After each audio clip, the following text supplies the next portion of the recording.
I'm flying one here, bringing you another episode of the Gun Talk. This episode, I'm going to be talking about the Second Amendment.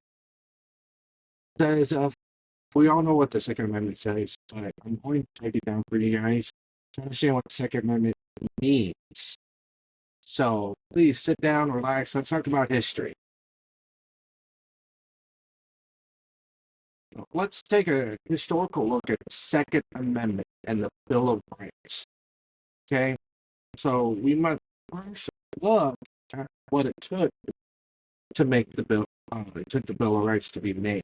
Okay, it started back in 1775 when the American Revolution war started. We all know about the American Revolution. Okay, so how it started was there's three events, just three. The first event was enacted by the Stamp Act in 1765, where Britain enacted this act because of the 7-Year War, the French and English War. The Stamp Act was supposed to be to get the British Empire out of debt from the 7-Year War, so that's why they enacted it. And so that led to the 13 colonies not happy about it.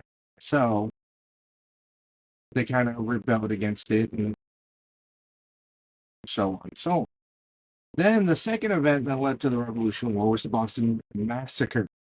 So we all know about the Boston Tea Party. That was another event, but Boston Massacre is where British soldiers killed 6 colonists who were protesting.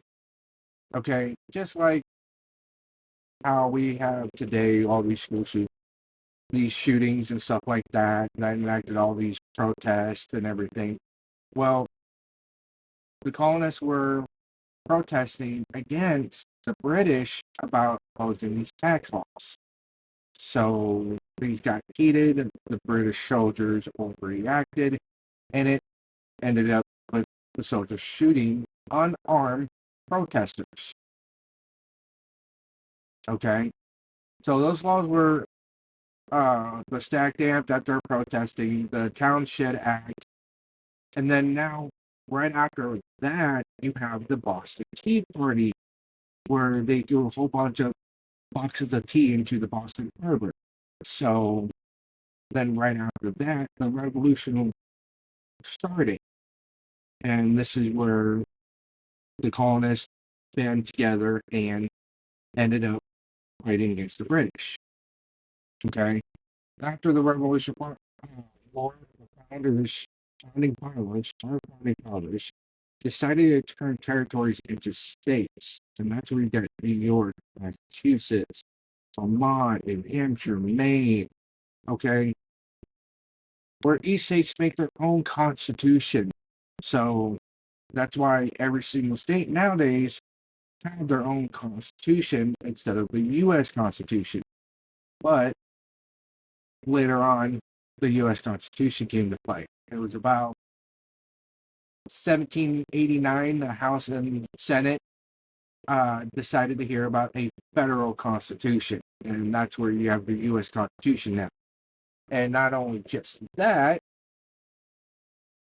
you also have the Bill of Rights. The first Amendment started to come. Okay, the Bill of Rights wasn't formed until December 15th, 1971. Okay, that's when the Bill of Rights was added to the U.S. Constitution, and about 10 states agreed to this out of the 13 original states that were, okay. Virginia was the last one to sign it, and that took majority of the agreements to make it into the U.S. Constitution. Okay, then it wasn't until about 1939 the last 3 states decided to ratify the Bill of Rights or ratify the Bill of Rights for them. Ratify means to agree upon a certain stipulation. And so that's what the Bill of Rights was. So that's where you have your First Amendment, Second Amendment, Third, Fourth, all the way down to Fifth. And that's what helps protect the citizens of this great nation. Okay, so the founding fathers of this country intended the intentions of the Second Amendment was to protect citizens and their land.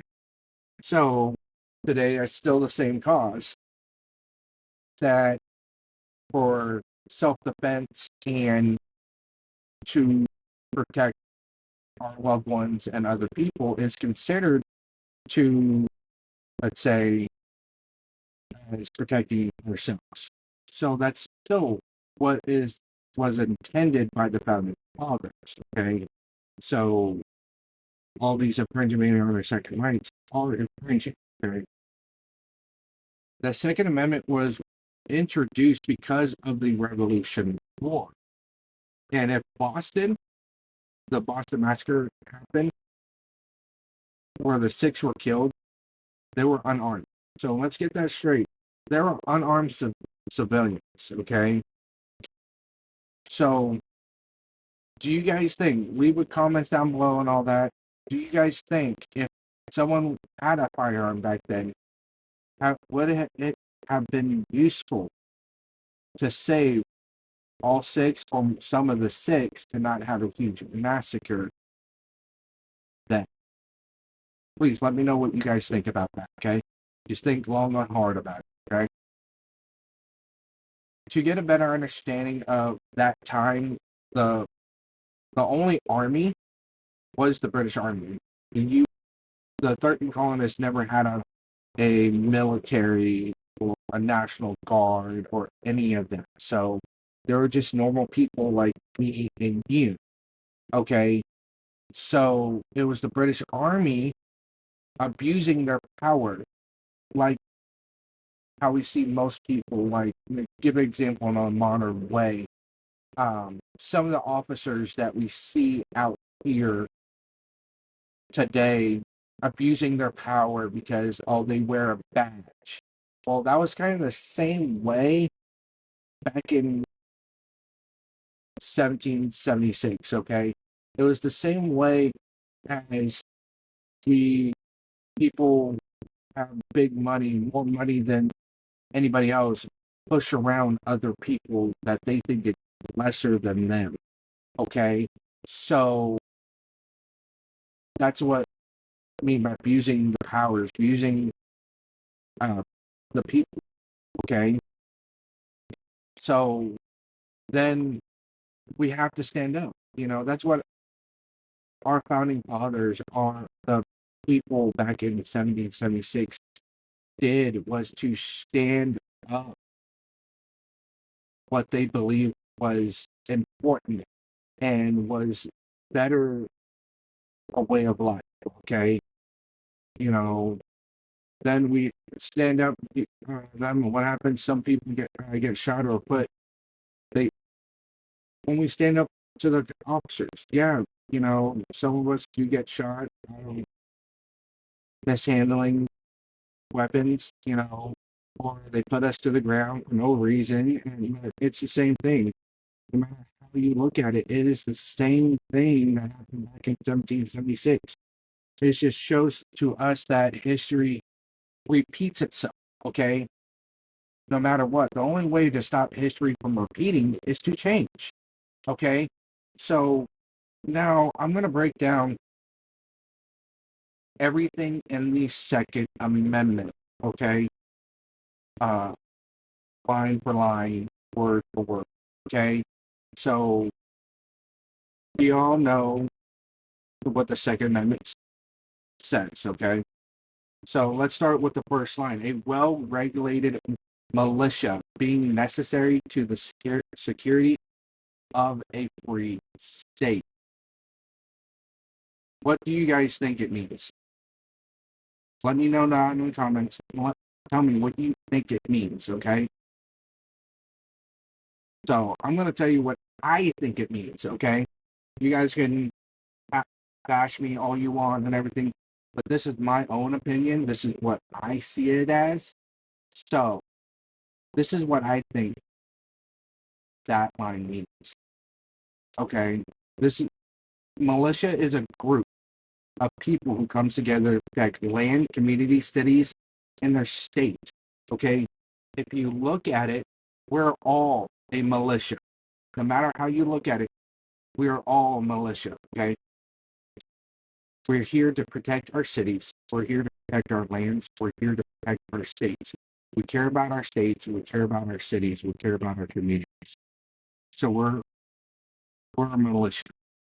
Okay? It doesn't mean an organized terrorist group or anything like that, or the military. It means a group come together. Okay? So, anything that threatens, it could be foreign, it could be domestic. Okay? We're here to protect our loved ones. We're here to protect our lands, our property. Okay? We're here to protect our city. We're here to protect our state. We have to protect where we live, where we come from. Let's protect it. Okay? So that's what militia means to me. Okay? Well regulated, that means to have everything we need to protect these said places in said people. Okay? So we must be prepared. So us having firearms, knives, anything like that, we have the things that we need to protect said places, said so well-regulated militia. Okay, that means we have a way to protect oneself, one place, and all come together. So that means we come and protect. Okay, we're all on the same page. Okay, so security necessary for the security of a free state. So we want our state to be free. We want to be able to have a free choice to make to how we live, how we do things for us. So that is necessary for a free state. Okay, the security is pretty much protecting. Okay, so what I mean is having freedom, is what we need to do. So if you guys wanted to be back at the old days where we have slaves, people telling us what to do, well, that's not a free state. That is not. So, well, if you guys want that, then okay, we can go back to the old ways, back in the 1700s, where everybody was pretty much being told what to do. Right? Tyrannical government. Okay. So let's move on to the next part. The right of the people to keep and bear arms. Well, that means to me is people have the right to have a firearm. It's not a privilege or anything else. It's a right. Just like the First Amendment. Okay? Just like the First Amendment. This part of the Second Amendment does not say privilege at all. It says right. So that's what you guys need to understand. It's a right. Just like the First Amendment or Third Amendment. Okay? The last part is shall not be in. So that means you cannot take my right away. Okay? My right to make any laws or okay, that is infringing. The very definition of infringe means to actively break the terms. Okay? 2, act so as to limit or undermine something. Okay? So if you're undermining the Second Amendment, that's infringing. So these gun control laws are infringement on our rights.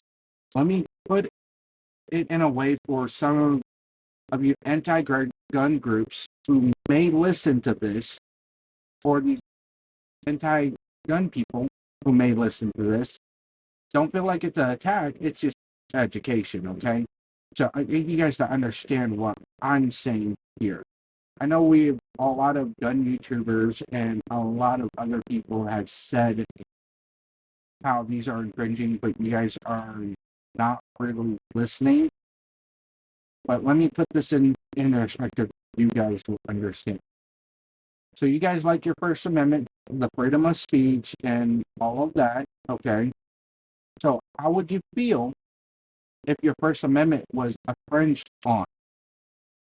Or how would you feel if your Fourth Amendment, your Fifth, or even your Seventh Amendment infringed on? Okay? You wouldn't like that out whatsoever. Okay? But here's a good argument. Please.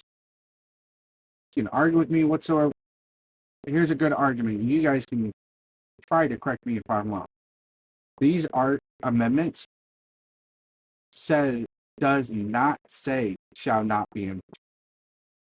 So in that way, we can infringe on your First Amendment, okay? The government can infringe on that First Amendment, tell you what to say or how to, how you can do your religion and stuff like that. It does not say shall not be infringed, okay? I know it's for your right to protest, freedom of speech, freedom of religion, okay? But if you actually look at the document of the First Amendment, it does not say infringe. It shall not be infringed. The Second Amendment is the only amendment in the Bill of Rights that says it shall not be infringed. So let's think about the cause and effect of that. Okay? So a lot of people think you cannot infringe on your First Amendment right because it's a right and everything, but it's okay. Hey, if it says shall not be infringed, let's infringe on their Second Amendment right, okay? So, like I said, you can comment down below. You can argue with me on this point. I'm not gonna suppress your voices at all. It's your voices. I believe in the First Amendment, okay? I believe in all of our amendments, okay? So you have the freedom to speak out down below in the comments, okay? So please understand what I'm saying, okay? So if you like your First Amendment, your Fourth, and your Fifth Amendment, then you need to understand the Second Amendment as a whole, not in what you want to take out of it, okay? Everyone takes pieces out of the Second Amendment. You know, they don't speak of the Second Amendment as in a whole. And when you take pieces out of the Second Amendment, it blows up to something bigger. Okay? It blows up bigger. We're all malicious. Whether you see it or not, we are. Okay? We all come together in the time of need. Look at the LA riots rate.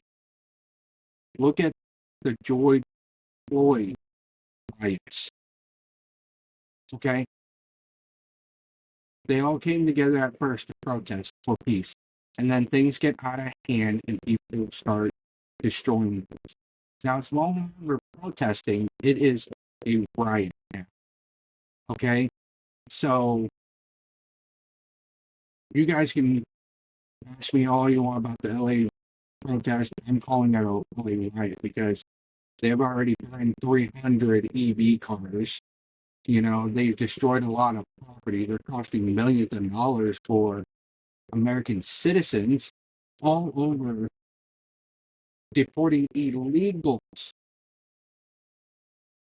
immigrants, not legal, illegal, who came in and crossed the country without proper documentation. Okay, I'm all for immigrants that come here in the legal way, that goes through the process, okay?